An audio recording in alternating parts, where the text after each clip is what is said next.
Hello everyone, I am Sudhi Swarkade and welcome to the EduGrown. I am your biology teacher. So students, इस video में हम chapter 9 which is heredity and evolution को complete कर देंगे. Okay, class 10th के लिए ये video है और इस वीडियो में आपके जो भी प्रिपरेशन होगी, है ना, जो भी आपने पहले पढ़ा होगा वो पूरा रिवाइज हो जाएगा सिर्फ सिंगल वीडियो में. तो इस वीडियो को बिल्कुल कंप्लीट एंड तक देखिएगा और अपने दोस्तों के साथ बिल्कुल इसको शेयर कीजिए, उनकी भी आप हेल्प कर लेंगे इस तरीके से, है ना. तो बिना देर किए शुरुआत करते हैं.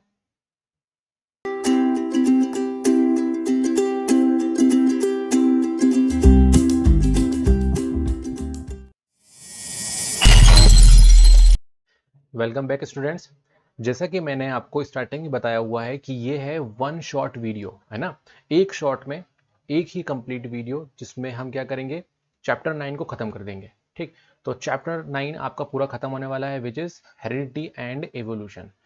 अब इसको हमको स्टार्ट करना है तो आप सबसे पहले तो देख लो कि काफ़ी सिलेबस जो है वो रिड्यूस हुआ है ना. तो थोड़ा सा हम क्या करते हैं, थोड़ा सा एक जो सिलेबस है उसको देख लेते हैं कि उसमें कौन कौन से टॉपिक जो हैं वो हम यहाँ पे कवर करने वाले हैं. सो जो रिड्यूस सिलेबस है अभी 21 का, वो क्या है वो देखिए. वो है हमारा, इसमें हमको कंप्लीट करना है क्या, हेरिडिटी के बारे में. तो हेरिडिटी के बारे में थोड़ा सा हम यहाँ पे स्टडी करेंगे. देन इसके बाद फिर मेंडल कॉन्ट्रीब्यूशन. तो जो ग्रेगर मेंडल हैं उन्होंने काफ़ी अच्छा वर्क किया, जिनको हम फादर ऑफ जेनेटिक्स भी बोलते हैं. तो उन्होंने क्या वर्क किया उसके बारे में हम यहाँ पे डिटेल स्टडी करेंगे. देन इसमें हम देखेंगे लॉ ऑफ इनहेरिटेंस, इनहेरिटेंस के कौन कौन से लॉ हैं, है ना, वो भी हम इसमें देखने वाले हैं. एंड सेक्स डिटर्मिनेशन, है ना, तो सेक्स डिटर्मिनेशन भी इसमें हम कवर करेंगे. सबसे पहले हम बात करेंगे जेनेटिक्स के बारे में, है ना, कि आखिरकार ये जेनेटिक्स जो है वो होता क्या है.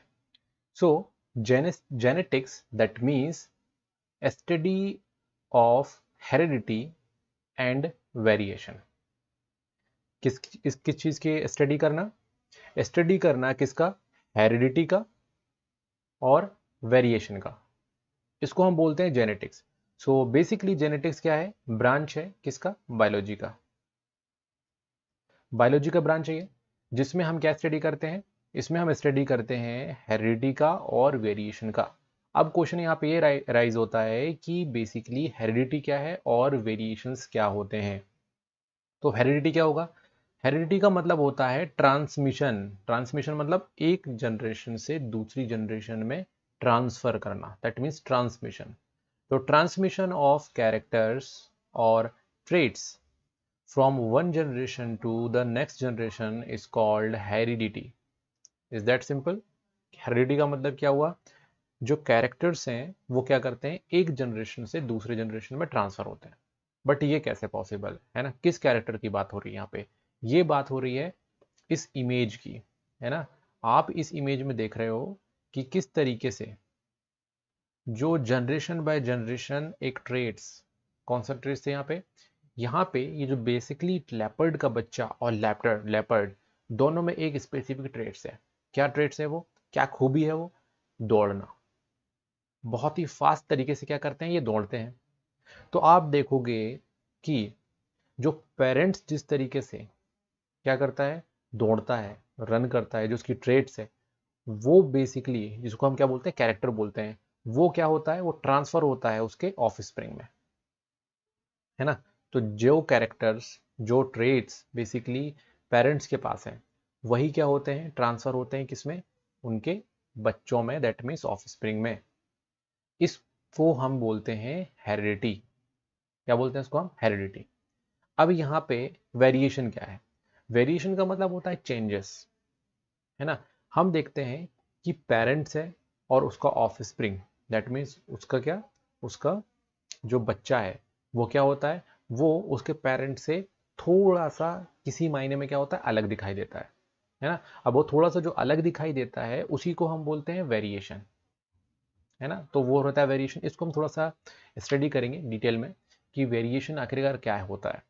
वेरिएशन जो होते हैं वो दो तरीके के हो सकते हैं, एक होता है सोमेटिक वेरिएशन और एक होता है गैमेटिक वेरिएशन. कितने टाइप के हो सकते हैं, दो टाइप के. तो बेसिकली वेरिएशन क्या है, the difference in the characters between the parent and offspring. Offspring में और पेरेंट के बीच में जो थोड़ा बहुत अंतर होता है, जो डिफरेंस होता है, उसी को हम वेरिएशन बोलते हैं। तो वेरिएशन जो होगा वो बेसिकली कितना टाइप का हो सकता है? 2 टाइप का। 2 टाइप का कौन कौन सा बताया मैंने? Somatic and gametic. सोमेटिक क्या होगा? सोमेटिक मतलब जो होगा किसमें? बॉडी की सेल्स में, है ना।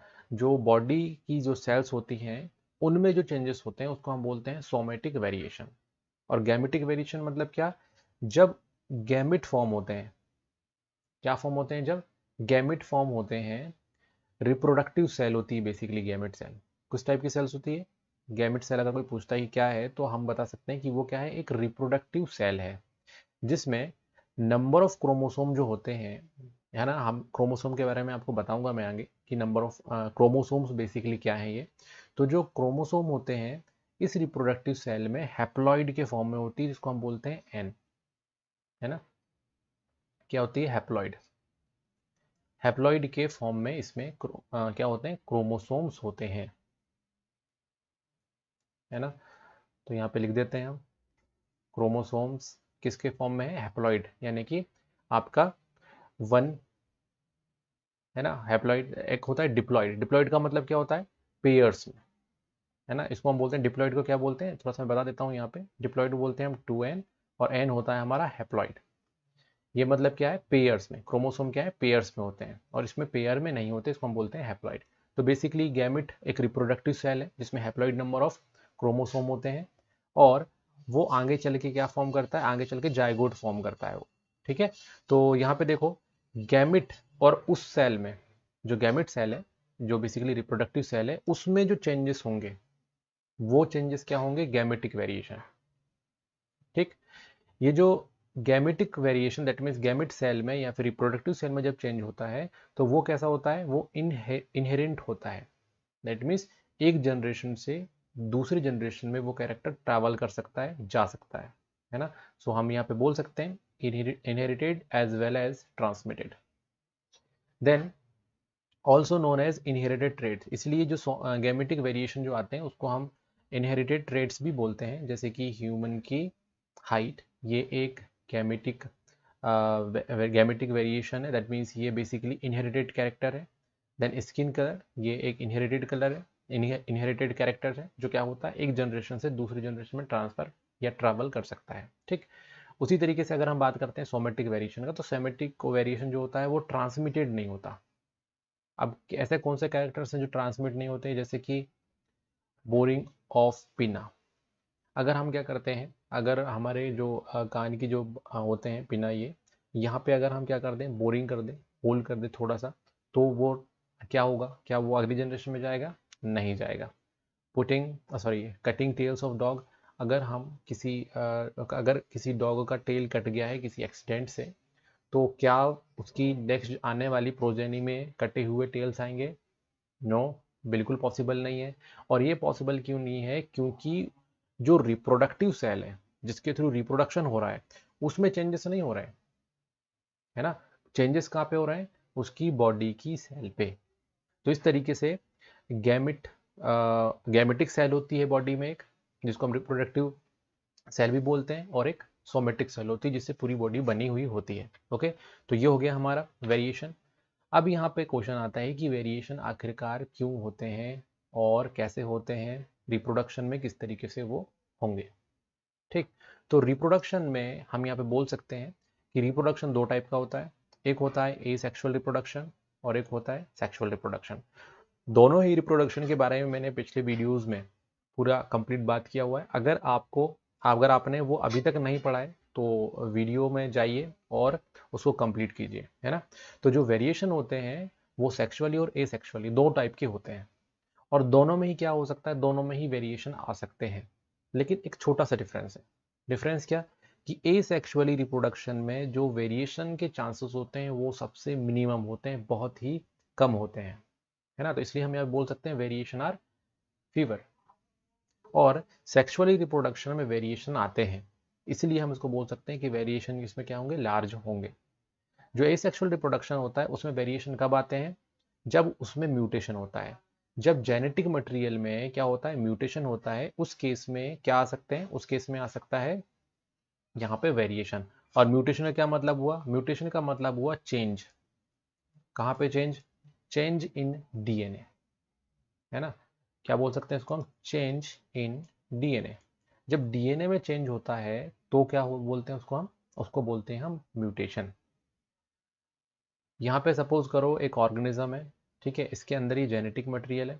अब अगर इसके जेनेटिक मटेरियल दैट मीन्स इसके डीएनए में हम चेंज कर देते हैं तो ये ऑर्गेनिज्म भी क्या हो जाएगा? चेंज हो जाएगा। अब ये जो सिंपल ऑर्गेनिज्म रहते हैं ये एसेक्सुअली रिप्रोड्यूस करते हैं और इनमें सिर्फ एकमात्र रास्ता होता है इसको चेंज करने का। इनके जो वेरिएशन आने का एकमात्र रास्ता है वो यही है कि डीएनए में चेंज हो जाए तो ये पूरा ऑर्गेनिज्म भी चेंज हो जाता है। ठीक, इसको हम बोलते हैं म्यूटेशन। सेक्सुअल रिप्रोडक्शन की बात करते हैं तो इसमें क्या होता है? इसमें डिफरेंट डिफरेंट तरीके हैं जिसके थ्रू क्या हो सकता है? वेरिएशन आ सकता है। पहला तरीका क्या? Crossing over. Crossing over actual में वो टेक्निक है, ये एक्चुअल में प्रोसेस है। ये प्रोसेस है। इस प्रोसेस में होता क्या है देखो, इस प्रोसेस में जो क्रोमोसोम्स होते हैं वो पास पास आते हैं, ठीक। और पास पास आने के बाद फिर दूर जाने की जब प्रोसेस होती है तब उस केस में एक क्रोमोसोम का जो डीएनए का सेगमेंट है वो दूसरे क्रोमोसोम में क्या हो जाता है? स्विच ओवर हो जाता है ना। दैट मीन्स एक्सचेंज हो जाता है। तो उस पर्टिकुलर प्रोसेस को हम बोलते हैं यहाँ पे क्रॉसिंग ओवर। तो ये होता है, ये जब सेल डिवीजन हम स्टडी करेंगे तो सेल डिवीजन में ये होता है। सेल डिवीजन में क्रोमोसोम जो होते हैं वो जब दूर दूर जाते हैं तो एक दूसरे के आर्म के कुछ पोर्शन को क्या करते हैं? एक्सचेंज कर लेते हैं। उस प्रोसेस को बोलते हैं हम क्रॉसिंग ओवर। तो ये सेक्सुअल रिप्रोडक्शन में होता है।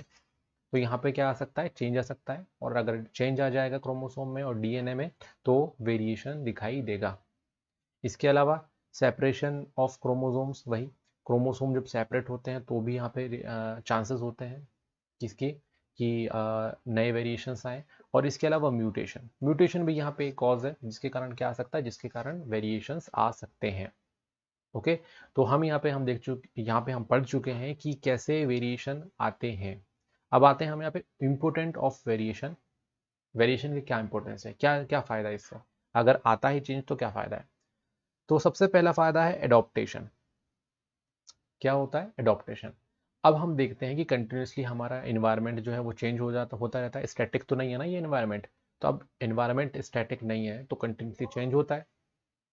तो ज़रूरी क्या है ऑर्गेनिज्म के लिए? कि एनवायरनमेंट के अकॉर्डिंग खुद को भी कंटिन्यूसली चेंज करता रहे। इसको हम बोलते हैं adaptation.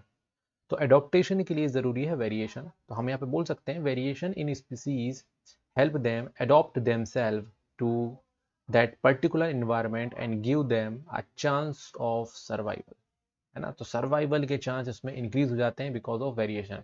Depending upon the nature of variation different individual would different kind of advantage, अलग अलग अलग ऑर्गेनिज्म को डिफरेंट डिफरेंट एडवांटेज हैं। जैसे कि थर्मोस्टेटिक बैक्टीरिया, ये बैक्टीरिया जो है अपने माहौल के अकॉर्डिंग क्या हो गए? चेंज हो गए। थर्मोस्टेटिक मतलब ज़्यादा हाई टेम्परेचर पे भी सर्वाइव कर सकते हैं ये, यानी कि थर्मोस्टैटिक। ज़्यादा टेम्परेचर रहता है जहाँ पे ये बैक्टीरियाज रहते हैं तो हाई टेम्परेचर पे क्या कर सकते हैं? खुद को ये सर्वाइव करा सकते हैं। चलो अब आते हैं, हम बढ़ते हैं आगे आगे। आगे बढ़ने से पहले कुछ टर्मोलॉजीज हैं जो कि जानना बहुत ज़रूरी है, तभी आपको ये जो चैप्टर है बिल्कुल क्लियर तरीके से समझ में आएगा। सबसे पहला जो बार बार यहाँ पे आता है वो है क्रोमोजोम। आखिरकार ये क्रोमोजोम क्या होते हैं? तो यहाँ पे जो मैंने बनाया है ये डायग्राम एक्चुअल में क्रोमोजोम का है, ठीक है। सो क्रोमोजोम यहाँ पे है और ये जो डायग्राम है ये बेसिकली है डीएनए, ठीक। डीएनए के बाद ये है हमारा सेल। तो ये है सेल, यहाँ पे मैंने बनाया क्रोमोसोम और ये है डीएनए। और ये जो कंपोनेंट है इस कंपोनेंट को हम बोलते हैं क्या? यहाँ से निकला हुआ है ना ये है न्यूक्लियस। क्या है ये? न्यूक्लियस। तो ये हमारा न्यूक्लियस हो गया, ये हमारा सेल हो गया, ये क्रोमोसोम हो गया और ये डीएनए हो गया, ठीक। अब देखो इन सभी के बारे में हम यहाँ पे देखेंगे और एक एक डेफिनेशन हम यहाँ पे क्लियर कर लें कि सबसे पहले हम देखें कि क्रोमोसोम्स क्या होते हैं। तो बेसिकली क्रोमोसोम जो होता है ये लॉन्ग थ्रेड लाइक स्ट्रक्चर होता है जो किस में प्रेजेंट है? न्यूक्लियस में।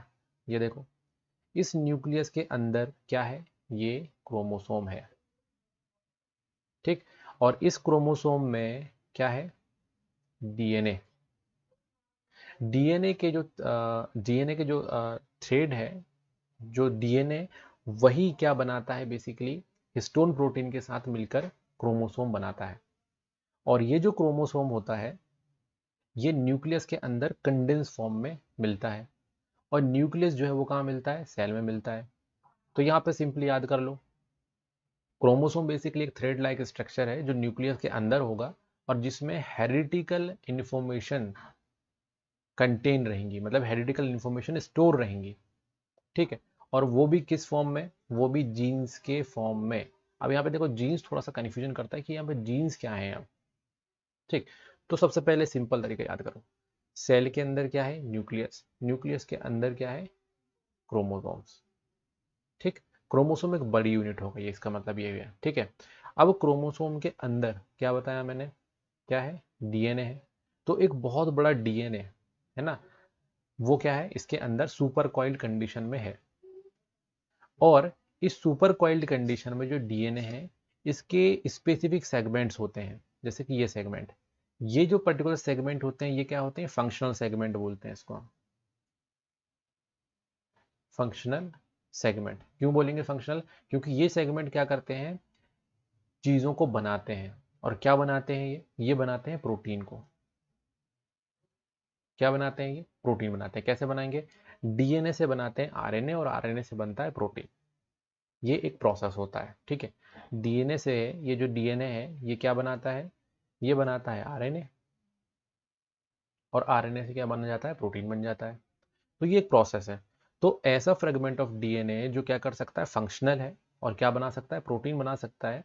इस टाइप के फंक्शनल सेगमेंट को हम बोलते क्या है, इसको हम बोलते हैं जीन। क्या बोलेंगे, जीन। अब इसको देखो सिंपल लैंग्वेज में देख लेते हैं। ठीक, तो बेसिकली हेरिडिटिकल इंफॉर्मेशन का क्या मतलब हुआ इसका, इसका मतलब ये हुआ कि बेसिकली हेरिडिटी इंफॉर्मेशन को हम बोल रहे हैं एक्सप्रेशन। ये जो सेगमेंट है क्या बना रहा है, ये एक्चुअल में प्रोटीन बना रहा है। दैट मीन्स खुद को क्या कर रहा है, एक्सप्रेस कर रहा है उस प्रोटीन को बना के। और वही चीज हमको क्या होती है फिर कैरेक्टर के फॉर्म में दिखाई देती है। ठीक है, तो जीन समझ में आया। एक बार हम देख लेते हैं डीएनए क्या है। DNA is a chemical in the chromosome which carries the traits in coded form. Code के फॉर्म में क्या करता है, कैरेक्टर को रखता है, कौन, डीएनए। ठीक, डीएनए जो रहता है उसमें जो कोड्स होंगे बेसिकली इसको बोलते हैं हम सीक्वेंस ऑफ डीएनए, है ना। सीक्वेंस होता है ये, जो कोड का सीक्वेंस होता है ये। और इस कोड का सीक्वेंस डिसाइड करता है ट्रेट्स को, यानी कि कैरेक्टर को, जो हमको यहाँ पे दिख रहा है। अब यहाँ पे स्पेसिफिक कोड ही स्पेसिफिक प्रोटीन बना सकते हैं, इसका मतलब यहाँ पे ये हुआ। ठीक, अब बात करते हैं जीन का। जीन क्या है यहाँ पे, gene is a part of chromosome. Gene एक क्रोमोजोम का पार्ट है which control the specific biological function. एक बायोलॉजिकल फंक्शन को कंट्रोल करता है, जैसे कि इस प्रोटीन को बनाना। जैसे कि सपोज करो कोई प्रोटीन ए है, अब प्रोटीन ए को बनाना है तो कौन बना रहा है, ये यही तो बना रहा है, जीन। डीएनए का वो फ्रेगमेंट जो क्या कर सकता है, प्रोटीन बना सकता है, उसी को हम बोलते हैं क्या, जीन। दैट मीन्स इसको हम दूसरे वर्ड में इस तरीके से बोल सकते हैं, gene is a part of chromosome which control the specific biological function. और यहाँ पे एक और वर्ड बार बार आता है, अलील। अलील क्या हुआ, अलील जो है वो basically one of the two और मोर वर्जन ऑफ जीन। ठीक है, मतलब एक पर्टिकुलर कैरेक्टर है, अब उस कैरेक्टर को कंट्रोल करने वाले जो हैं वो क्या है, अलील है। ठीक, एक बायोलॉजिकल फंक्शन परफॉर्म करना है, दैट मीन्स एक प्रोटीन बनाना है, तो उस प्रोटीन को बनाने के लिए जो पर्टिकुलर डीएनए सेगमेंट रिस्पॉन्सिबल होगा तो उसके वेरिएशंस होंगे, उसको हम क्या बोलते हैं, अलील बोलते हैं, है ना। तो हम इसको देखने वाले हैं। तो इस तरीके से हमने यहाँ पे समझा बेसिकली क्रोमोसोम्स को, कि क्रोमोसोम क्या होते हैं, सेल के अंदर होंगे, थ्रेड लाइक स्ट्रक्चर है जिसमें क्या है, हेरिडिटी की इंफॉर्मेशन है। डीएनए क्या है यहाँ पे, डीएनए बेसिकली केमिकल है जो क्रोमोसोम के अंदर है, जिसमें स्पेसिफिक कैरेक्टर को कंट्रोल, स्पेसिफिक कैरेक्टर कोड के फॉर्म में रखता है वो। और जीन क्या है, जीन बेसिकली डीएनए का सेगमेंट है जो कि फंक्शनल है। डीएनए का वो सेगमेंट जो कैसा है, फंक्शनल है, उसको हम बोलते हैं जीन। अलील क्या है, अलील है टू और मोर वर्जन ऑफ जीन। जीन के दो या दो से ज्यादा वर्जन्स, उसको हम क्या बोलते हैं, उसको बोलते हैं हम अलील बोलते हैं। ठीक, चलो सिंपल। अब सबसे पहले इस पे जो वर्क करने वाले जो साइंटिस्ट थे, इन सभी कॉन्सेप्ट्स पे, ये तो मैंने समझाने के लिए पूरा बताया है, अभी और ज़्यादा इसको हम जाते जाएंगे तो और ज़्यादा डिटेल में क्लियर होता जाएगा ये। मेंडल का वर्क, मेंडल एक्चुअल में वो साइंटिस्ट हैं जिन्होंने सबसे पहले इस पे वर्क किया था, है ना, और इस पे वर्क किया और बहुत ही अच्छे ऑब्जर्वेशंस निकाले। मेंडल जो थे वो साइंटिस्ट पहले थे जिन्होंने बायोलॉजी में मैथमेटिक्स का इस्तेमाल किया, प्रोबेबिलिटी की चीज़ें निकाली उन्होंने, है ना, परसेंटेज उन्होंने निकाले, और मैथमेटिक्स का यूज़ करके उन्होंने बायोलॉजिकल फिनोमिना को क्या किया, एक्सप्लेन किया। इसीलिए उन्हें हम बोलते हैं फादर ऑफ जेनेटिक्स। उनके किए गए वर्क जो थे उसके अकॉर्डिंग उनको हमने फादर ऑफ जेनेटिक्स बोला। तो मेंडल जो थे उनका जो कंप्लीट नेम है वो है हमारा ग्रेगर जोहान मेंडल। तो बेसिकली 1822 से 1884 तक इन्होंने वर्क किया, और इनका जो वर्क था वो था एक्सपेरिमेंट। और एक्सपेरिमेंट किस में किया था उन्होंने, एक प्लांट का यूज़ किया था जिसको बोला था पीसियम सटाइवा। पीसियम सटाइवम जो है बेसिकली पी प्लांट को बोला जाता है। This is the scientific name of P plant. इन्होंने क्या किया था, मेंडल ने बेसिकली एक्सपेरिमेंट किया, और वो एक्सपेरिमेंट क्या था, प्लांट ब्रीडिंग का एक्सपेरिमेंट। क्या था वो, प्लांट ब्रीडिंग का एक्सपेरिमेंट। प्लांट ब्रीडिंग को हम हाइब्रिडाइजेशन भी बोलते हैं, ठीक है। तो हाइब्रिडाइजेशन क्या है, basically hybridisation is an important method of combining character of different plant है, और उन दोनों प्लांट को क्या करना है, मर्ज करना है। दैट मीन्स उन दोनों प्लांट के कैरेक्टर्स को क्या करना है, कंबाइंड करना है। उस प्रोसेस को हम बोलते हैं हाइब्रिडाइजेशन। क्या बोलते हैं उसको हम, हाइब्रिडाइजेशन। मतलब एक प्लांट है जो कैसा है, जो बेसिकली है टॉल, ठीक है, यहाँ पे हम बनाते हैं कैसा है, ये टॉल है। और एक प्लांट है जो कैसा है, डॉर्फ है, इसकी हाइट कम है और इसकी हाइट ज़्यादा है। अब ये क्या होगा, कैरेक्टर। भाई हाइट ज़्यादा है, ये क्या है, एक कैरेक्टर है, हाइट कम है, ये भी क्या है, कैरेक्टर। अब इन दोनों के कैरेक्टर को जब हमको मर्ज करना है, तो इन दोनों कैरेक्टर को मर्ज करने के लिए हम यूज़ करते हैं हाइब्रिडाइजेशन टेक्निक, ठीक है। So the production of hybrid by the crossing two individuals of unlike genetics constituent is known as hybridization। क्या बोलते हैं हम इसको, हाइब्रिडाइजेशन बोलते हैं। जब हम क्या करेंगे, दो डिफरेंट जेनेटिक वाले प्लांट को क्रॉस करेंगे और क्रॉस करके हाइब्रिड बना देंगे, इसको हम बोलते हैं हाइब्रिडाइजेशन। तो बेसिकली मेंडल ने वर्क किया था पी प्लांट पे, पीसम सटाइवा पे, और पीसम सटाइवम को उन्होंने क्या किया था, ब्रीडिंग किया था, दैट मीन्स हाइब्रिडाइजेशन किया था। एक बार हम हाइब्रिडाइजेशन को समझ लेते हैं क्या होता है। तो देखो, ये प्लांट है, इसका फ्लावर है ना, पी प्लांट है ये, इसका फ्लावर देखते हैं हम, तो उसके फ्लावर में कुछ पार्ट मिलेंगे, जैसे कि पेटल, कलरफुल पार्ट।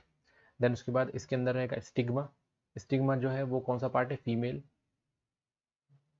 और यहाँ पे एंथर मिलेगा, एंथर क्या है, मेल, ठीक। स्टिग्मा जो बेसिकली, स्टिग्मा जो रहेगा स्टाइल और ओवरी, ठीक है, तीन पार्ट से मिलकर बनता है, ठीक। तो स्टिग्मा में क्या होता है, पॉलिनेशन की प्रोसेस होती है। एंथर से जो पॉलन ग्रेन होते हैं वो स्टिग्मा तक जाते हैं, और स्टिग्मा तक जाने के बाद फिर यहाँ से क्या होता है, पॉलिनेशन कंप्लीट होता है। क्रॉस पॉलिनेशन, सेल्फ पॉलिनेशन, दो टाइप के पॉलिनेशन होते हैं। तो पॉलिनेशन होगा इसमें, वो पॉलिनेशन होने के बाद फिर क्या होगा, जो मेल गैमेट है वो अंदर जाके इसको फर्टिलाइज करेगा। तो ये सिंपल टेक्निक होती, ये सिंपल एक प्रोसेस होती है इसमें। तो हम क्या करेंगे, हम यहाँ पे इसको कंट्रोल करेंगे। किसको कंट्रोल करेंगे, कि हम अपने अकॉर्डिंग पॉलन ग्रेन को क्या करेंगे, पॉलिनेशन करेंगे। पॉलन ग्रेन हम अपने अकॉर्डिंग, जो हमारा फ्लावर है उन उसके पॉलन ग्रेन को हम ट्रांसफ़र करेंगे स्टिग्मा में, ताकि फर्टिलाइजेशन की प्रोसेस हो। बट यहाँ पे क्योंकि हम कंट्रोल कर रहे हैं, इसलिए ये होगा आर्टिफिशियल। क्या होगा, ये आर्टिफिशियल होगा।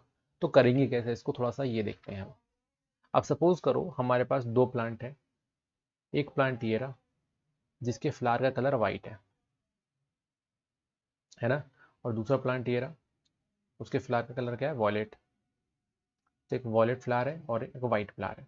अब हमको क्या करना है, इन दोनों के कैरेक्टर्स को मिक्स करना है।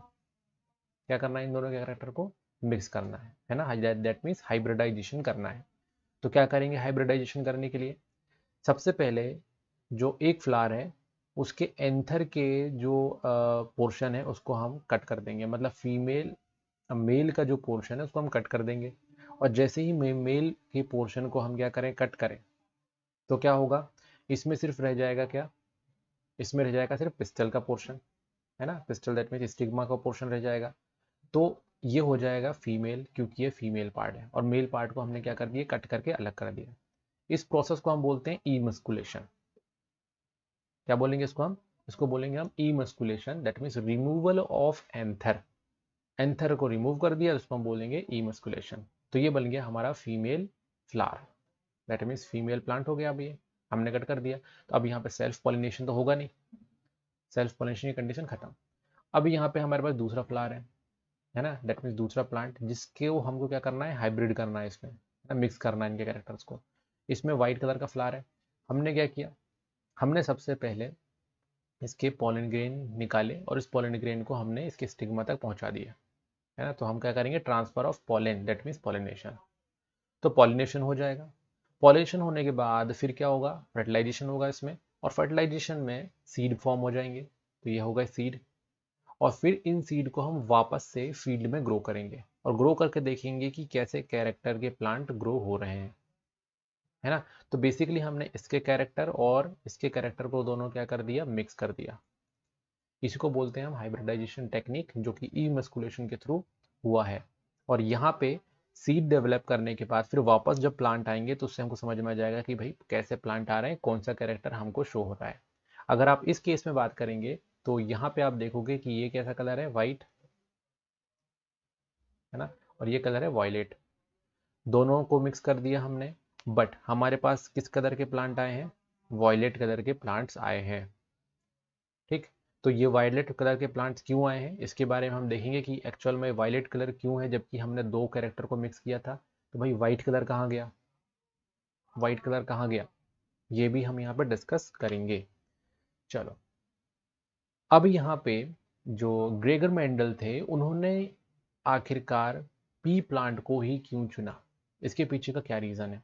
दूसरा कोई और प्लांट भी ले सकते थे, बट उन्होंने वो नहीं लिया, उन्होंने पी प्लांट ही क्यों लिया। तो इसकी कुछ प्रॉपर्टीज़ हैं। फर्स्ट प्रॉपर्टी ये है कि इसमें जो कैरेक्टर्स होते हैं वो हमको मतलब विजिबल होते हैं क्लियरली तरीके से, है ना। तो हम पहला पॉइंट बोल सकते हैं यहाँ पे, कॉन्ट्रास्टिंग ट्रेट्स और कैरेक्टर क्लियरली विजिबल, बिल्कुल आसानी से हम उसको देख सकते हैं और ऑब्जर्व कर सकते हैं।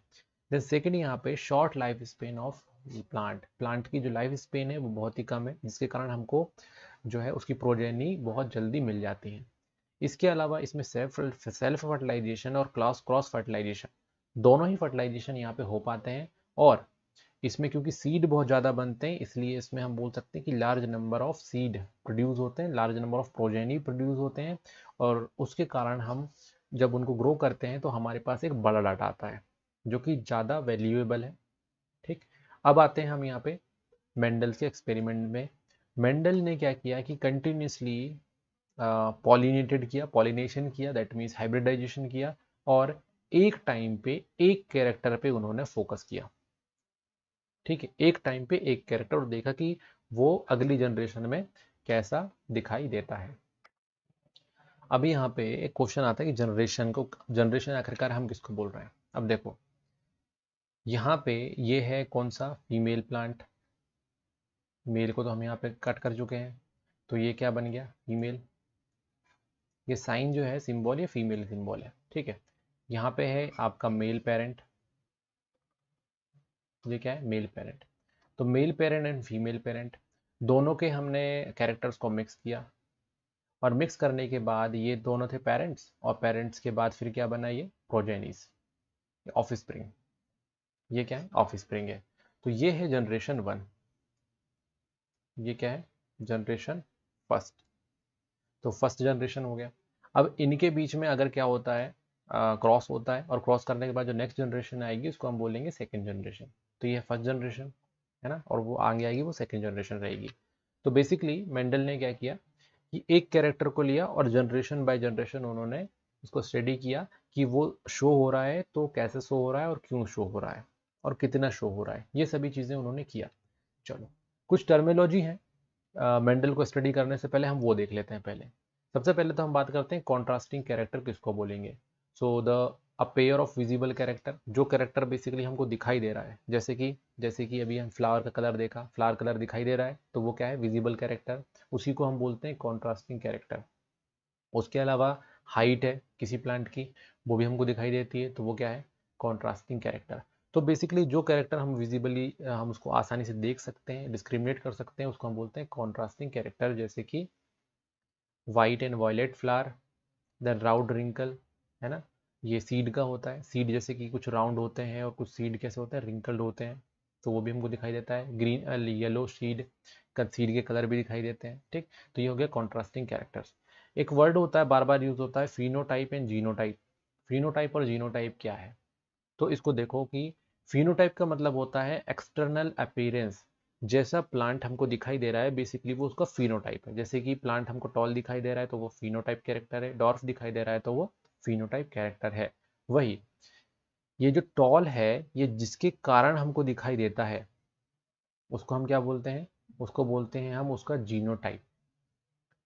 तो जो टॉलनेस है वो क्यों है, क्योंकि उसमें एक स्पेसिफिक जीन है, और वो जीन कौन है, वो जीन है capital T and capital small T. ये जीन के कॉम्बिनेशन है, इसको हम बोल सकते हैं द जेनेटिक मेकअप।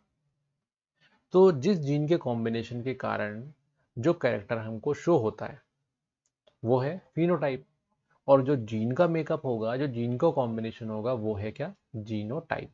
तो कैपिटल टी और कैपिटल टी के कारण हमको प्लांट टॉल दिखाई देता है। तो कैपिटल टी हो गया जीनोटाइप, और जो टॉलनेस हो गई वो हो गई फिनोटाइप।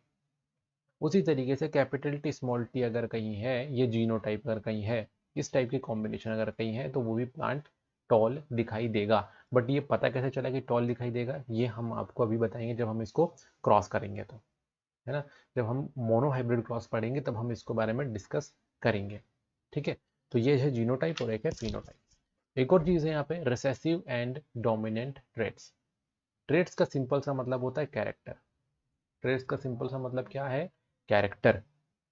रिसेसिव मतलब होता है कमजोर, और डोमिनेंट मतलब होता है भारी पड़ना। दूसरे पे भारी पड़ने को क्या बोलते हैं, हम डोमिनेंट बोलते हैं।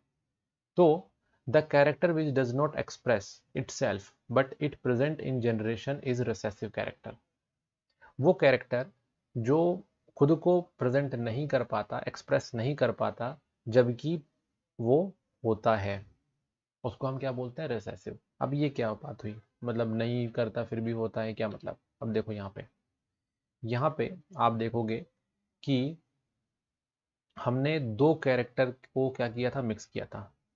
कौन कौन से कैरेक्टर को मिक्स किया था यहाँ पे हमने मिक्स किया था, हाइब्रिडाइज किया था दो कैरेक्टर को। वो दो कैरेक्टर हैं फ्लावर के कलर। एक फ्लावर का कलर क्या था, वाइट वाइट था, और एक फ्लावर का कलर कैसा था, वॉयलेट था। जब इन दोनों को हमने मिक्स किया, और मिक्स करने के बाद जो हमारे पास प्रोजेनी आई, सभी प्रोजेनी में आप देखोगे कि कलर कैसे हैं, वॉयलेट ही हैं।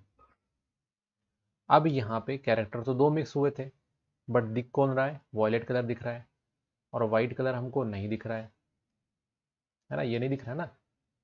तो मतलब यहाँ पे कहीं ना कहीं ये कैरेक्टर भी प्रेजेंट है, बट वो हमको इस समय पे दिखाई नहीं दे रहा है। तो इस जनरेशन में जो कैरेक्टर नहीं दिखाई दे रहा है, जो कि वाइट है, और जबकि वो इनके अंदर प्रेजेंट है, दिखाई नहीं दे रहा है, इस टाइप के कैरेक्टर को हम बोलते हैं रिसेसिव कैरेक्टर, या फिर रिसेसिव ट्रेट्स, है ना। और जो दिखाई दे रहा है उसको हम बोलते हैं डोमिनेंट ट्रेट्स। जैसे कि यहाँ पे उस केस में था वाइट कलर, और इस केस में है आपका डॉर्फिज्म, दैट मीन्स डॉर्फ शॉर्ट जो कैरेक्टर है बेसिकली वो रिसेसिव कैरेक्टर है, और जो टॉल है वो कैसा है, डोमिनेंट कैरेक्टर है ना। तो यहाँ पे हम क्रॉस करेंगे टॉल और डॉर्फ के बीच में, तब हम आपको यहाँ पे एक्सप्लेन करेंगे कि क्या है ये, ठीक। अब आते हैं यहाँ पे हेट्रोजाइगस और होमोजाइगस कंडीशंस क्या होती हैं। हेट्रोजाइगस का मतलब होता है a condition in which both gene are of different type. जब दोनों ही जीन डिफरेंट होते हैं उसको हम बोलते हैं हेट्रो। जैसे कि कैपिटल टी स्मॉल टी कैसे हैं, अलग अलग दिख रहे हैं, तो कैपिटल टी स्मॉल टी क्योंकि अलग अलग है इसलिए हेट्रोजाइगस। जबकि अगर सिमिलर हो तो क्या बोलते हैं उसको, होमोजाइगस। तो the condition in which both gene are different are similar type, है ना, इसको हम यहाँ पे सिमिलर कर देते हैं। तो सिमिलर टाइप जो रहेगा वो क्या होगा, हमारा होमोजाइगस। होमोजाइगस और हेट्रोजाइगस क्लियर। अब आते हैं यहाँ पे पी प्लांट के कौन कौन से कैरेक्टर को स्टडी किया था मेंडल ने।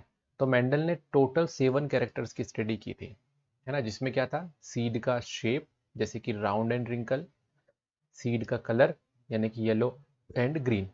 तो यहाँ पे देखो ये रिंकल और ग्रीन जो है बेसिकली ये रिसेसिव कैरेक्टर है, और राउंड और येलो जो थे वो डोमिनेंट कैरेक्टर थे, यानी कि डोमिनेंट ट्रेड्स थे।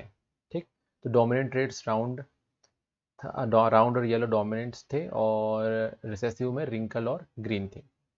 वही फ्लावर का कलर की बात करें तो वॉयलेट और वाइट का देखा था। तो वाइट जो है वो रिसेसिव है ना, और डोमिनेंट क्या है, वॉयलेट। देन इसके अलावा पॉड का शेप भी उन्होंने देखा था, जिसमें था इन्फ्लेटेड एंड कॉन्स्ट्रिक्टेड, है ना। इन्फ्लेटेड मतलब पूरा फुल तरीके से, और कॉन्स्ट्रिक्टेड का मतलब क्या, वो वेव जैसा बन जाता है। ठीक, वही पॉड का कलर, पॉड का कलर वही जो पॉड जो होता है ना, छिलके ऊपर, है ना, पी निकालते हैं अंदर, पी का जो सीड है वो निकलता है अंदर से। तो पॉड कलर जो है वो ग्रीन कलर का और एक येलो कलर का। देन फ्लावर पोजीशन एक्सियल और टर्मिनल। ठीक, इसके अलावा स्टेम का हाइट, टॉल एंड डॉर्फ। ये सारे के सारे कैरेक्टर बेसिकली मेंडल ने स्टडी किए थे, और एक टाइम पे एक कैरेक्टर को उन्होंने स्टडी किया है ना।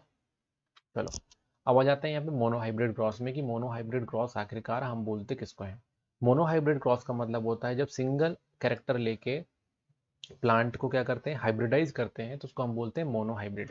अब सिंगल कैरेक्टर क्या, सिंगल कैरेक्टर जैसे कि हाइट,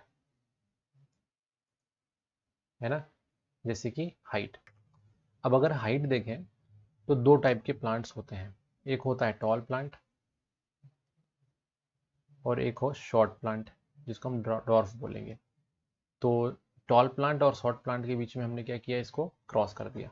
तो यहाँ पे देखो सबसे पहले हम क्या करेंगे, टॉल प्लांट लेंगे जिसका जीनोटाइप क्या रहेगा, कैपिटल टी, और डॉर्फ लेंगे जिसका जीनोटाइप होगा कैपिटल स्मॉल टी। ठीक, तो ये है एलिलिक पेयर्स। ये क्या है, एलिलिक पेयर है, वो मैंने बताया था पहले, allelic pair of genes. Genes का जो अल्टरनेटिव फॉर्म रहते हैं उसी को तो हम एलील्स बोलते हैं। तो बेसिकली एलील जो है वो जीन के ही फॉर्म है पेयर में। तो कैपिटल टी स्मॉल टी, ये दोनों पहले क्या बनाएंगे, गैमेट बनाएंगे। गैमेट बनाएंगे तो ये दोनों अलग अलग हो जाएंगे, capital T small T. After fusion इसको बोलते हैं हम यहाँ पे क्या, फर्टिलाइजेशन। फर्टिलाइजेशन के बाद जनरेशन 1 के प्रोजेनीज आएंगे, इसको हम बोलते हैं F, that means filial. F मतलब फिलियल। F1 का मतलब हुआ फर्स्ट फिलियल जनरेशन। तो फर्स्ट फिलियल जनरेशन में हम देखेंगे कि जो जीनोटाइप आएगा वो आएगा capital T small T. First में क्या आएगा, कैपिटल टी स्मॉल टी। ये है इसका जीनोटाइप, ये क्या है इसका जीनोटाइप। बट ये जो प्लांट है वो दिखेगा कैसे, वो दिखेगा टॉल। कैसे दिखेगा ये, टॉल। क्यों दिखेगा, क्योंकि कैपिटल टी है डोमिनेंस। कैसा है, डोमिनेंस, मतलब इसकी चलेगी। जहाँ पे कैपिटल टी है वहाँ पे सारे प्लांट कैसे दिख जाएंगे, हमको टॉल दिखेंगे। इस बात को याद रखना है, कैपिटल टी अगर जहाँ भी है तो वो टॉल है। ठीक, और स्मॉल टी जो है वो बेसिकली कैसा है, रिसेसिव नेचर का है। रिसेसिव नेचर के जो होते हैं, अगर रिसेसिव नेचर वाले जो जीन है उनके साथ डोमिनेंट वाले को बैठा दिया जाए तो डोमिनेंट वाला ही एक्सप्रेस होता है। रिसेसिव वाला जीन तभी एक्सप्रेस होता है जब दोनों एक जैसे हों, दैट मीन्स होमोजाइगस कंडीशन में हो। तो दैट मीन्स स्मॉल टी अगर होगा तभी क्या करेगा, ये खुद को एक्सप्रेस करेगा। और ये जिसमें स्मॉल टी है वो बेसिकली कैसे होंगे, शॉर्ट होंगे, हाइट में कैसे होंगे, शॉर्ट, दैट मीन्स डॉर्फ होंगे। ठीक है, तो अब हम क्या करेंगे, ये है क्रॉस पॉलिनेशन। ये F1 जनरेशन में जो हुआ ये क्या है, क्रॉस पॉलिनेशन। क्रॉस पॉलिनेशन के बाद हम क्या करेंगे, सेल्फ पॉलिनेशन। जो F1 जनरेशन में प्लांट्स आए हैं उन्हीं के बीच में हम क्रॉस कर देंगे, और सेल्फ क्रॉस करने पे हमारे पास जो पहले गैमेट आएंगे कैपिटल टी स्मॉल टी, कि इनको हम क्या करेंगे, इनको हम F2 जनरेशन में एक तरफ कैपिटल टी स्मॉल टी लिखेंगे और दूसरी तरफ कैपिटल टी स्मॉल टी लिखेंगे। ये होगा मेल के लिए और ये होगा हमारे फीमेल के लिए। और जब फ्यूज करेंगे तो देखो, ये कैपिटल टी ये लिख दिया, ये कैपिटल टी है, तो कैपिटल बन गया। ये कैपिटल टी ये वाला हमने वापस से लिखा और स्मॉल टी ये लिखा, तो कैपिटल टी स्मॉल टी। इसके बाद फिर ये स्मॉल टी यहाँ पे लिखा हमने और कैपिटल टी यहाँ पे लिख दिया, तो कैपिटल टी स्मॉल टी। और उसके बाद यहाँ पे ये भी स्मॉल टी और इस भी स्मॉल टी, तो दोनों हमने यहाँ पे लिख दिया। मैंने बताया था जहाँ पे कैपिटल टी है वो सारे होंगे टॉल, तो ये देखो, ये कैपिटल टी जहाँ जहाँ है वो सब क्या है, टॉल, और स्मॉल टी जहाँ पे वो है डॉर्फ। तो इस तरीके से अगर हम फिनोटाइपिक कैरेक्टर देखते हैं या फिर फिनोटाइप रेशो देखते हैं, तो फिनोटाइप अब हम करते हैं कैलकुलेट, तो टॉल कितने और डॉर्फ कितने, ठीक है। तो टॉल कितने, ये 1 2 3, 3 क्या है टॉल, और डॉर्फ कितना 1, तो 3:1 फिनोटाइपिक रेशियो क्या आ गया 3:1। कौन सी जनरेशन का, F2 जनरेशन का। जीनोटाइपिक रेशियो देखेंगे तो 1:1, दैट मीन्स ये रहा 1:1, ये 1:1 है क्या जीनोटाइपिक रेशियो, और फिनोटाइपिक रेशियो क्या है 3:1। अब यहाँ पे अगर हम देखें तो कैपिटल टी दोनों ही डोमिनेंट रेट्स हैं, स्मॉल टी दोनों ही रिसेसिव रेट्स हैं। तो इसको हम बोलते हैं प्योर और होमोजाइगस कंडीशन, है ना, होमोजाइगस है ये। और कैपिटल टी स्मॉल टी ये क्या है, एक डोमिनेंट है और एक रिसेसिव ट्रेट्स है। ये कैपिटल टी जो है ये डोमिनेंट कैरेक्टर है, जो डोमिनेंट ट्रेट्स है, और स्मॉल टी क्या है, इस रिसेसिव ट्रेट्स है। इसको हम बोलते हैं हेट्रोडाइगस कंडीशन और हाइब्रिड। जो रेशो है अभी थोड़ी देर पहले ही हमने देखा, फिनोटाइपिक रेशो 3:1 आ रहा है और जीनोटाइपिक रेशो 1:2:1 आ रहा है। जो फिनोटाइपिक रेशो है उसमें फिजिकल अपीयरेंस कैसा है, टॉल दिखाई देता है, और जीनोटाइप जो रहेगा वो एक्चुअल में जेनेटिक मेकअप है। हमने लास्ट टाइम ही ये पूरा डिस्कस किया हुआ है। ऑब्जर्वेशन देख लेते हैं कि ऑल F1 जनरेशन जो है वो टॉल रहते हैं, ठीक है, और कोई मीडियम प्लांट हमको यहाँ पे दिखाई नहीं देता। जबकि F2 जनरेशन में 1:4 जो रहेंगे वो शॉर्ट रहेंगे, और 3:4 जो रहेंगे वो टॉल रहेंगे। कैसे, देखो 3 + 1 क्या हो जाएगा, ये टोटल कितने 4, टोटल कितने 4। तो जिसमें 3 है, ये 3 जो है वो क्या है, 4 में से 3 क्या है आपके टॉल, और 1/3 ये 1, ये क्या है, ये है शॉर्ट। तो इस तरीके से बन गया रेशो, 3/4 टॉल है, 1/4 शॉर्ट है। फिनोटाइपिक रेशो जो होता है वहाँ पे F2 जनरेशन में 3:1 का है, ठीक है। अब यहाँ पे देखो जीनोटाइपिक रेशो, यहाँ पे कैपिटल टी 1 है, कैपिटल टी स्मॉल टी 2 है, और स्मॉल टी 1 है। कैसे, देखो यहाँ पे जीनोटाइपिक रेशो की बात कर रहे हैं, तो ये कैपिटल टी कितने 1 है, कैपिटल टी स्मॉल टी ये 2 है, और ये स्मॉल टी 1 है। तो इस तरीके से क्या आ गया 1:2:1। क्लियर। चलो अब आ जाते हैं कंक्लूजन पे। कंक्लूजन क्या निकला यहाँ पे कि कैपिटल टी और capital T small T both are tall plant, और जबकि स्मॉल टी क्या है, शॉर्ट प्लांट है। सिंगल कॉपी ऑफ टी जो है वो इनफ रहता है टॉल प्लांट बनाने के लिए, क्यों, क्योंकि ये क्या है, डोमिनेंट है, और स्मॉल टी जो है वो क्या है, रेसेसिव है। अब इसके बेसिस पे क्या हुआ, एक लॉ दिया जिसको हम बोलते हैं law of dominance. Law of dominance के अकॉर्डिंग क्या होता है, when the parent having pure contrasting character are crossed, then only one character express itself in F1 generation, this character is dominant character। मतलब जब हम प्योर जीनोटाइप जैसे कि capital T small T इनको हम क्या करते हैं, क्रॉस करते हैं, तो F1 जनरेशन में जो कैरेक्टर शो होता है वो बेसिकली डोमिनेंट कैरेक्टर होता है, ठीक है। इसी को हम क्या बोलते हैं, लॉ ऑफ डोमिनेंस। और जो दूसरा कैरेक्टर होता है वो कैसा होता है, रिसेसिव कैरेक्टर होता है। वो कैसा होता है, रिसेसिव कैरेक्टर। एक और लॉ है यहाँ पे, सेकंड लॉ जिसको हम बोलेंगे, ये है law of segregation. Law of segregation क्या बोलता है, लॉ ऑफ सेग्रीगेशन के according during the production of gamete, gamete के प्रोडक्शन के समय 2 copies of each hereditary factor segregate, so the offspring acquired 1 factor from each parent. ठीक, factor जो है उसको आगे चल के एक्चुअल में हमने जीन बोला है ना। तो ये है हमारा। तो यहाँ पे क्या है कि 2 copies of each heredity factor segregate, so of spring acquired 1 factor from each parent. एक पेरेंट से क्या होगा, दोनों ही फैक्टर अलग अलग होंगे। दैट मीन्स यहाँ पे बात हो रही है किसके, यहाँ पे कैपिटल टी स्मॉल टी की बात हो रही है। जब ये जो कैरेक्टर्स हैं ये जब गैमेट फॉर्म करेंगे तो दोनों क्या होते हैं, सेग्रीगेट हो जाते हैं, अलग अलग हो जाते हैं,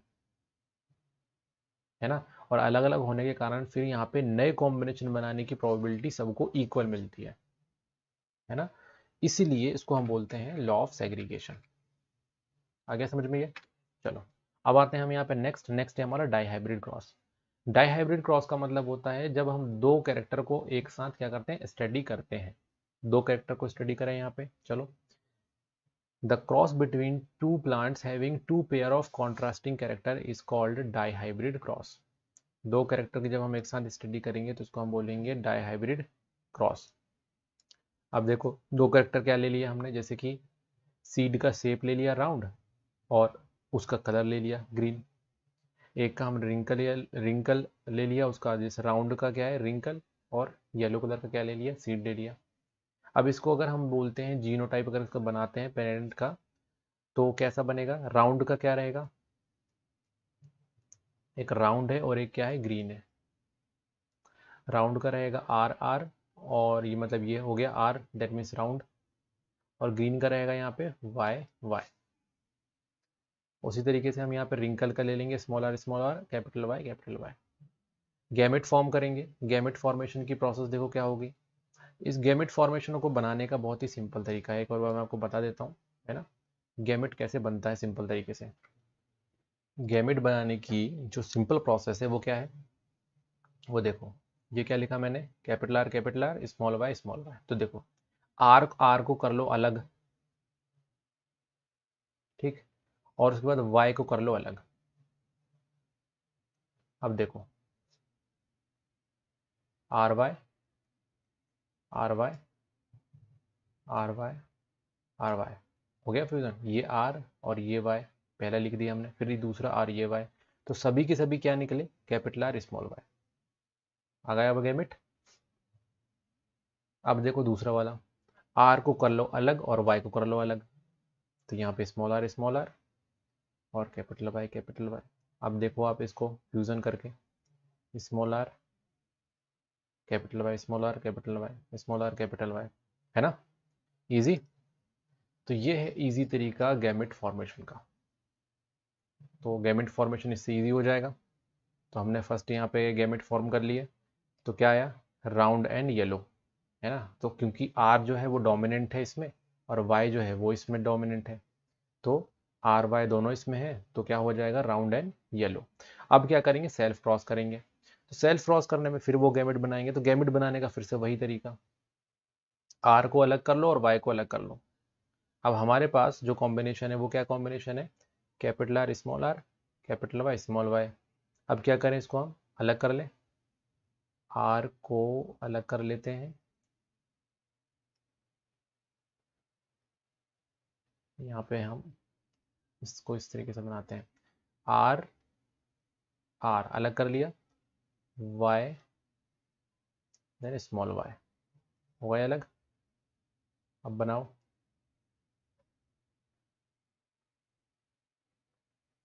ये हटा देते हैं, ठीक। अब बनाते हैं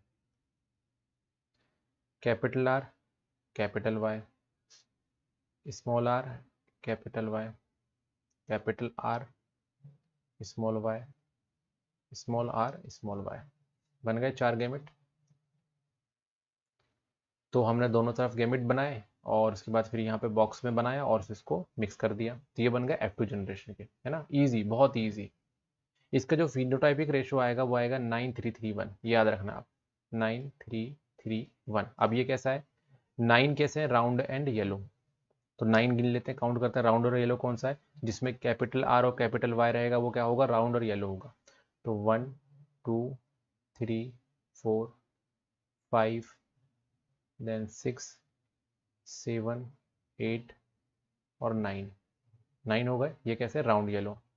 राउंड और ग्रीन, जिसमें कैपिटल आर रहेगा और ग्रीन मतलब इसमें स्मॉल वाई रहेगा।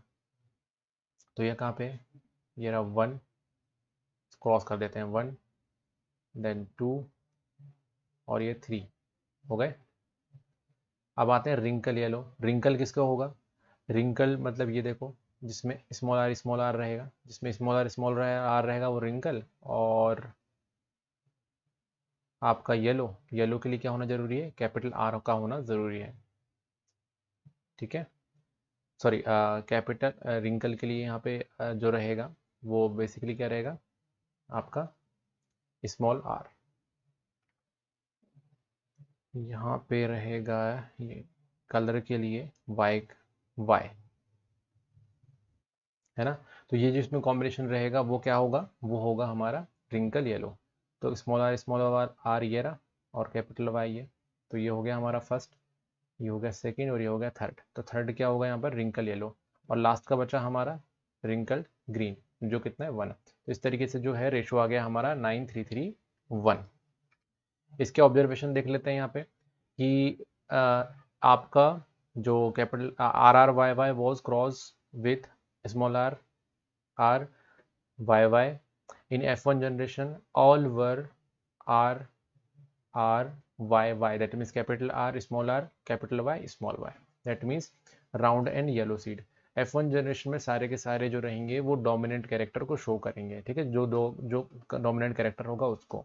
देन जब उसको सेल्फ पॉलिनेशन करते हैं तो हमको 9331 का रेशो मिलता है, जिसमें round yellow 9, round green 3, wrinkle yellow 3 और रिंकल ग्रीन 1 मिलता है।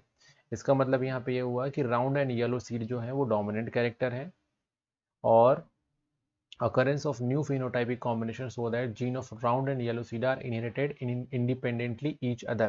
तो यहाँ पे एक नया लॉ बन रहा है, वो ये कि नए कॉम्बिनेशन जो बन रहे हैं वो इसलिए पॉसिबल है क्योंकि सभी कैरेक्टर इंडिपेंडेंटली क्या होते हैं, असॉर्ट होते हैं, इंडिपेंडेंटली एक जनरेशन से दूसरी जनरेशन में ट्रांसफर करते हैं, इसलिए, है ना। तो इसी को हम बोलते हैं लॉ ऑफ इंडिपेंडेंट असॉर्टमेंट। तो लॉ ऑफ इंडिपेंडेंट असॉर्टमेंट के according a pair of traits segregate independently of each pair during gamete formation। Gamete जब फॉर्म होता है तो जो ट्रेट्स होगा वो इंडिपेंडेंटली असॉर्ट होंगे, जिसके कारण नए कॉम्बिनेशन भी बन पाएंगे, ठीक है। अब आ जाते हैं यहाँ पे कि how do traits get expressed. ये जो ट्रेट्स हैं आखिरकार एक्सप्रेस कैसे होता है, क्यों शो होता है, तो इसका सिंपल सा रीज़न है, वो है डीएनए। जो लास्ट टाइम हमने बात हुई थी कि डीएनए है, डीएनए क्या बनाता है, प्रोटीन बनाता है। डीएनए में स्पेसिफिक सेगमेंट होगा जिसको हम बोलते हैं जीन, जो क्या बनाएगा, जो बनाएगा प्रोटीन, और प्रोटीन से एंजाइम्स बनते हैं, हार्मोन बनता है, और जब हार्मोन और एंजाइम ज़्यादा बनेंगे तो प्लांट की टॉलनेस भी इंक्रीज हो जाएगी। तो इस तरीके से क्या होता है, सीक्वेंस वाइज एक्सप्रेस होता है, और इसलिए हम बोल सकते हैं कि gene control the characters of traits. अब आते हैं नेक्स्ट क्वेश्चन में। नेक्स्ट है हमारा how is the sex of new born individual determine. आखिरकार जो सेक्स है दैट मीन्स मेल और फीमेल वो कैसे डिसाइड होता है। तो सेक्स डिसाइड करने के जो दो रीज़न हो सकते हैं, एक है एनवायरमेंटल और एक होता है जेनेटिक, ठीक है। कुछ ऑर्गेनिजम्स ऐसे होते हैं जो टेम्परेचर के कारण क्या करते हैं, सेक्स को डिटरमाइन करते हैं, है ना। और जैसे कि टर्टल, जहाँ पे टेम्परेचर जो है एक इम्पोर्टेंट फैक्टर होता है, और दूसरा होता है जेनेटिक्स के थ्रू, जैसे कि ह्यूमन में जो सेक्स डिटरमाइन होता है वो बेसिकली इसके कारण होता है, जेनेटिक्स के कारण होता है, क्रोमोसोम के कारण होता है। इन क्रोमोसोम को जो कि सेक्स को डिसाइड करते हैं उसको हम बोलते हैं सेक्स क्रोमोसोम्स। और वो कौन कौन से क्रोमोसोम्स हैं, वो हैं एक्स एक्स क्रोमोसोम और एक्स वाई क्रोमोसोम। अगर किसी में एक्स एक्स क्रोमोसोम्स हैं तो वो क्या होगा, वो होगा फीमेल, और जिसमें अगर एक्स वाई क्रोमोसोम है तो वो होता है मेल। तो सेक्स क्रोमोसोम बेसिकली क्या है, human beings there are 23 pairs of chromosome. Human में कितने क्रोमोसोम होते हैं, 23 का पेयर। तो यहाँ पे टोटल कितने होंगे, टोटल होंगे आपके 23 प्लस 23 46। टोटल क्रोमोसोम कितने होंगे ह्यूमन में, 46, जिसमें से 22 जो पेयर होते हैं वो क्या होते हैं, ऑटोसोम्स होते हैं। ये क्या होते हैं, ऑटोसोम्स, ऑटोसोम्स बोलेंगे इनको, ठीक है। जो 22 पेयर्स होंगे उसको ऑटोसोम्स बोलेंगे, और बाकी का जो बचेगा 1 पेयर वो क्या है, वो है सेक्स क्रोमोसोम्स, है ना। इसको हम इस तरीके से बोलेंगे कि X Y and X X, X Y and X X, ये दोनों क्रोमोसोम जो है बेसिकली पेयर में है, और ये एक होगा मेल और ये होगा फीमेल के लिए, ठीक है। इसको हम बोलते हैं सेक्स क्रोमोसोम्स। अब ये डिसाइड कैसे होता है, ये देखो, फादर जो होता है मेल होता है उसमें क्रोमोसोम होते हैं एक्स वाई, मदर में होता है एक्स एक्स। सबसे पहले क्या होगा, गैमेट फॉर्मेशन होगा। गैमेट फॉर्मेशन जो होगा तो एक्स वाई क्रोमोसोम किससे मिलेगा, मेल से, एक्स एक्स क्रोमोसोम मिलेगा फीमेल से। आफ्टर गैमेट फॉर्मेशन ये क्या करेंगे, फर्टिलाइज होंगे, फ्यूजन होगा इन गैमेट का। तो ये बेसिकली जो रिप्रोडक्टिव सेल है, गैमेट सेल, ये स्पर्म बनाते हैं। ये क्या बनाते हैं, स्पर्म, और ये बनाते हैं ओवम, ओवा बोलते हैं इसको हम, है ना। और ये क्या बनाते हैं, स्पर्म। ये आपस में फर्टिलाइज होंगे। तो कॉम्बिनेशन क्या बनेगा, जब ये फर्टिलाइज जिससे होगा तो एक्स एक्स क्रोमोसोम बनेगा। अगर एक्स बना तो फीमेल, और ये एक्स करेगा तो ये भी फीमेल। ये वाई के साथ कॉम्बाइन बनाएगा तो मेल, और ये भी मेल। तो प्रोबेबिलिटी की बात की जाए तो 50% मेल चाइल्ड की प्रोबेबिलिटी बैठती है और 50% फीमेल चाइल्ड की प्रोबेबिलिटी बैठती है। ठीक है, तो आफ्टर फर्टिलाइजेशन ये होगा। वेरी सिंपल, आसानी से आप इसको याद कर सकते हो। सो the half of the children will be boys or half will be the girls. All children will inherit an X chromosome from their mother, है ना। तो यहाँ पे देखो कि अगर हम मदर की बात करते हैं तो मदर से तो एक्स एक्स क्रोमोसोम आ रहा है, और डिसाइडिंग फैक्टर कौन है, ये वाई क्रोमोसोम। ये वाई क्रोमोसोम में डिसाइडिंग फैक्टर है जो ये बताता है कि मेल बनने वाला है। तो इसका मतलब ये हुआ कि मेल, लेट मीन्स फादर, यहाँ पे फादर के क्रोमोसोम ही यहाँ पर डिसाइड कर रहे हैं कि आने वाली प्रोजेनी मेल होगी या फिर फीमेल होगी। ओके, तो ये हो गया हमारा कंप्लीट चैप्टर। तो यहाँ पे हमने कर दिया है कंप्लीट। आई होप आपको बिल्कुल ये पसंद आया होगा और समझ में भी आया होगा। तो जल्दी से इसको क्या कीजिए, अपने दोस्तों के साथ बिल्कुल शेयर कीजिए। And thanks for watching.